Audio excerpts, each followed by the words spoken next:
Hi, my name is Robert Taylor, and today we're looking at the dCS Bartok Apex DAC. Stay tuned.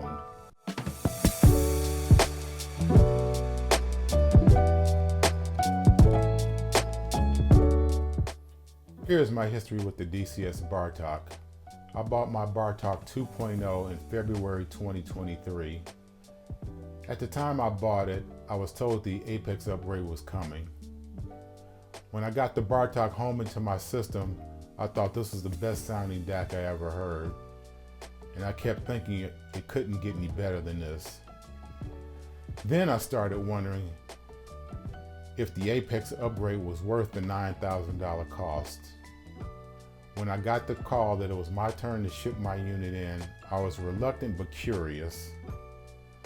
The upgrade involves replacing all the circuit boards and doing major modifications on the power supply.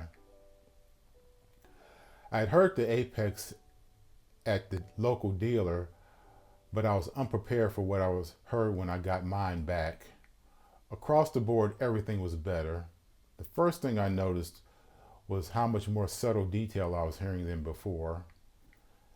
The next thing I noticed was how much more musical the Bartok sounded. Harmonics were richer. The sound was less analytical, not that I thought the original Bartok was analytical sounding, but it just had more sweetness to it.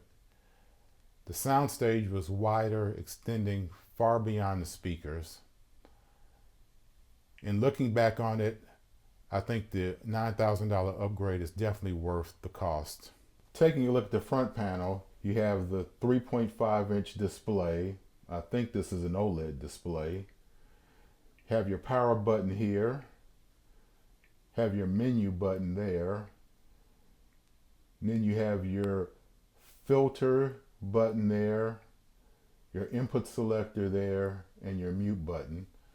The Bartok also has a volume control, so if you want to run this without a preamp directly into a power amp, you can.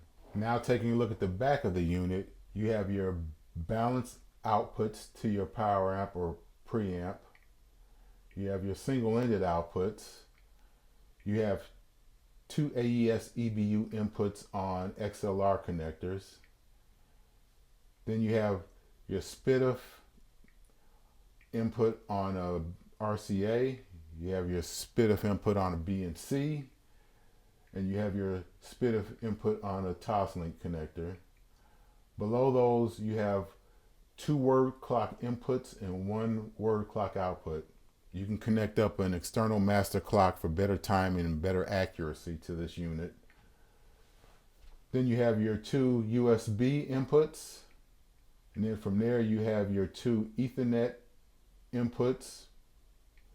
Then you have I'm guessing a control on an RS-232 on a DB9 connector. Then you have your power connector for your power cord and a master power switch.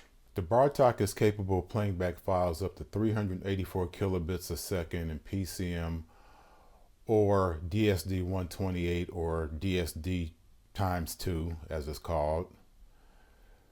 The Bartok uses dCS's developed ring technology for its digital to analog conversion. For a more detailed explanation of how this technology works, see Tom Martin's review of the dCS Lena DAC and Master Clock. The Bartok will be considered dCS's second from bottom of the line DAC, coming in at $20,950. It's available in silver or black. As you can see, this one is black. It's 17.5 inches wide, 17 inches deep, 4.6 inches high, and it weighs in at a hefty 35 pounds. As soon as I got this DAC and unboxed it, the first thing that surprised me was one, how much it weighs, and two, how solid it's built. This is an all aluminum chassis that seems to be built like a tank. The Bartok is capable of running Roon and can act as a Roon endpoint. In addition, it can access streaming services such as Tidal or Qobuz. dCS has its own app for doing the same thing called Mosaic. The Mosaic app runs on iOS or Android. It can run on a smartphone or a tablet, and it allows the users to control all the functions of the Bartok from their listening chair. The only other way to do certain things is from the front panel of the unit itself. There is also an optional remote control that one can purchase. Mosaic can access files in the following ways: from a USB hard drive or stick plugged directly into the back of the unit, from streaming services such as Tidal or Qobuz, from network files on your local area network, or Apple AirPlay. I've tried all four. They all work flawlessly. The new Estelon XB Diamond Mark II. Estelon's innovative engineering concepts integrate the loudspeaker with the room and its acoustics, building upon newly advanced cabinet and driver systems. The result? The XB Diamond Mark II delivers an emotionally involving listening experience, fully revealing the soundstage and musical details of any recording. Look for a review of the XB Diamond Mark II in an upcoming issue of The Absolute Sound. The first thing I notice is the low-level detail.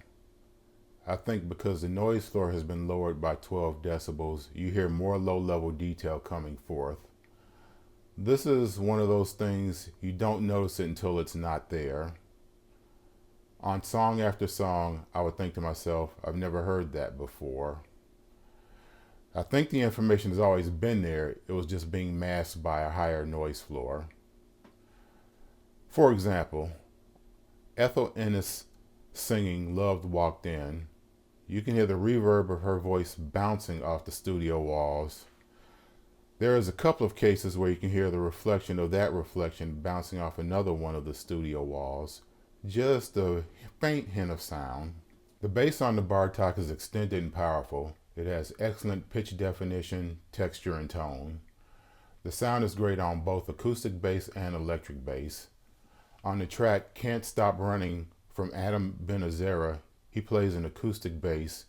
He plays the rhythm with one hand, the melody with the other hand, and some kind of way he still manages to use the body of his bass as a drum. You can hear all the subtle shadings in his playing. On Randy Crawford's version of Give Me the Night from her Naked and True album, the bass line is from a synthesizer. It's very powerful and extends down into the low 20 hertz range in my room on the right speakers. I can shake my entire house with this song. The bass is powerful, deep, but not one note. The Bartok has a mid-range magic that I've never heard on any DAC before. Listen to any track from the album Ella and Louie. You have Ella Fitzgerald with her wonderful tone, impeccable pitch, and perfect phrasing. This contrasts Louis Armstrong's gravelly sounding voice that made him so endearing. You really hear the contrast when those two are singing in harmony. One artist that is new to me is Dorothy Ashby. She plays jazz harp. There is a richness to songs like Palky from her album Hip Harp. The harp being a rarity in jazz, there is a level of clarity and musicality that is hard to describe. I can't say anything bad about the highs. Well-recorded cymbals are a joy to hear. I was a drummer in my youth and I have a drum set, so I know what a real cymbal sounds like. This DAC produces that sound better than any I've ever heard in my system. You can hear the attack of the stick as it hits the cymbal and then the shimmery decay into nothingness. The highs never sound bright or hard unless it's in the recording itself. The microdynamics of the Bartok are eye-opening, specifically microdynamics. You can hear small shifts in volume of a singer, the phrasing, inflection, and the like. You hear greater nuances in solo of, say, a piano or a horn. This is the best dynamic shading I've ever heard in my system. An example of this is Lady Blackbird sings a song called It's Not That Easy from her album Black Acid Soul. She goes from singing at a fairly quiet level to full volume.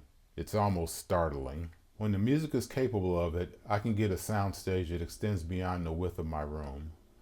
Depth extends beyond the front wall. The soundstage is three-dimensional and has a good amount of layering.